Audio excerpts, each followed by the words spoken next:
Over the last few weeks, NTV has been on a grim trail of the Nairobi River from source, trailing its noxious flow and that of its offshoots downstream to the Indian Ocean, revealing the blight that has crept up on the river's waters and the corridor of disease it's left behind wherever it flows. NTV's Charity Mwangi is the one that investigated the harmful and even life-threatening effects of this toxic flow. And she joins me right now in studio.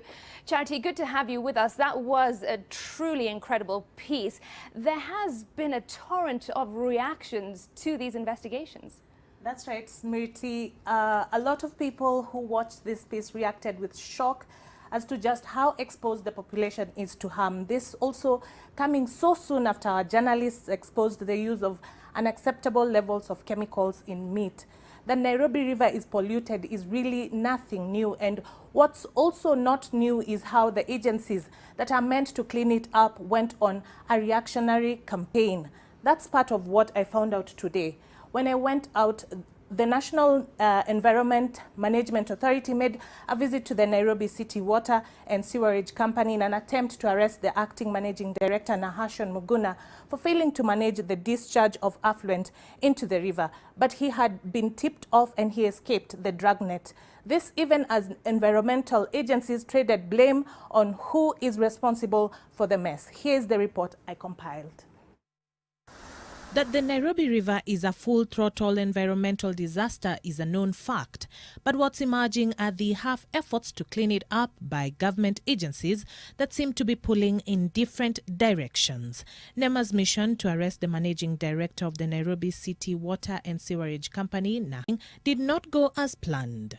We've sent out the summon. We are going to arrest him and charge him for these issues, because the main challenge is basically the sewer system is dysfunctional, it's not working, and they are discharging raw sewage into our rivers. What followed was a news conference that exposed the wide fissures within the multi-agency team meant to be working together.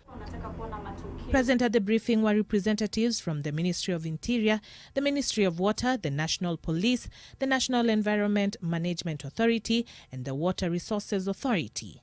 The absence of the representatives from the Nairobi County was glaring. If the convener was NEMA, then it is the responsibility of NEMA to tell us why they chose to exclude us. It can be a very unfortunate circumstance. Then what followed was the blame game between the agencies. The main suspects, we have them, and I'll mention them now. One of them, Nairobi Water Company. They are the main polluters. EPZ is one of them, right? And Nairobi County.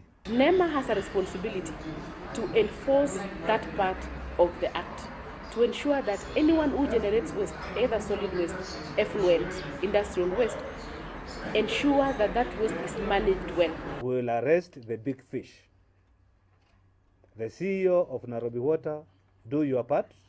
If you don't, you'll do it in committee. Then came the defense from the one government entity that seemed isolated and well positioned to play a role of the scapegoat. You would find instances where sewer lines get blocked, but we have a very rapid response team, and whenever we have reports of burst sewers, we have a response time of less than 2 hours. And finally, the announcement of the gains made in an effort to show it was not a response but a continuous plan of action. We have made 30 arrests, 48 facilities closed, 37 facilities were served with restoration orders to correct. It seems that the battle lines have been drawn with every government agency trying to stamp the authority in an effort to provide a solution to a problem that has been ongoing for years. Charity Mwangi, NTV.